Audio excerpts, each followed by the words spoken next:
Nisy nanana zanaka lahy, Niantso azy hiasa ny an-tsaha. Hoy izy tamin'ilay voalohany, Anaka mandehana miasa anio. Hoy ilay voalohany tamim-piavonavona,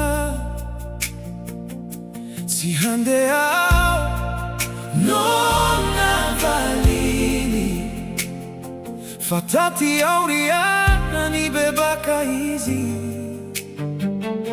ka nandeha ihany nankatỳ amin-drainy.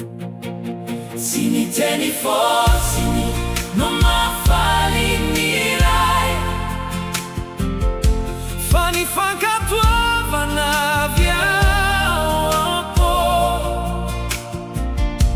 Mibebaha, miverena amin'ny tompo, fa mbola misokatra ny lalana, ny tena zanaka marina, izay manao ny sitrapony, na dia lavo azy indraindray, miverina amin'ny ray amim-pinoana.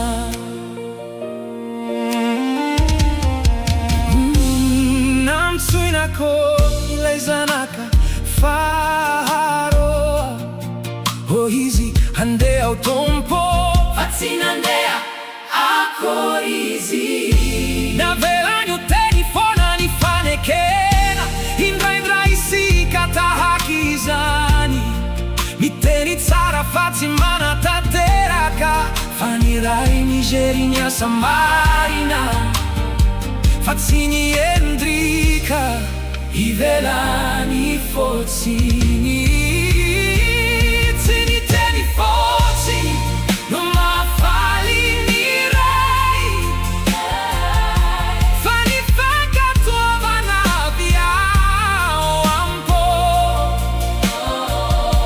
Mibebaha, miverena amin'ny tompo, fa mbola misokatra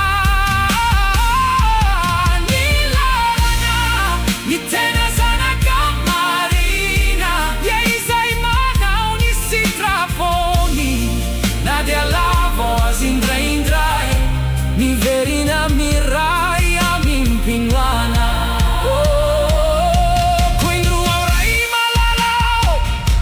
Miverina mpankatoa, na dia diso aza nilalako, tario iberina minao, ao ka tsy ho teny fotsiny intsony, fa fiainana mpankatoa anao, hiasa mintany mboalo bokao, mandra-batonga ny farany, tsy tara ny fibebahana, raha mbola misy ainao aminao, ny ray miandry eo ambaravarana, miaraka amin'ny fitiavana tsy miova. Aleo miverina amin'ny lalana, toy izay mijanonao anaty teny foana, fa ny fankatoavana marina no manakaiky ny fon'iray. Tsy ny teny fotsiny no mahafaly ny ray, fa ny fankatoavana ampo.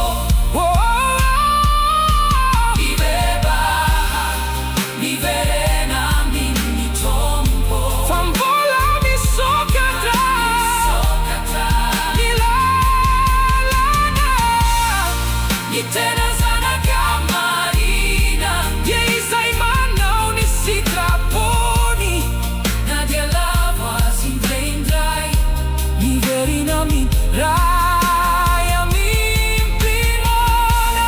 Nisy hiasa aoka itoby, usifanay ho anao irery, omeo ery azoto, anao mpamifo, tsy no ihena maso, fa no ifahasoavana, raio raiso ampianaro hankatoa.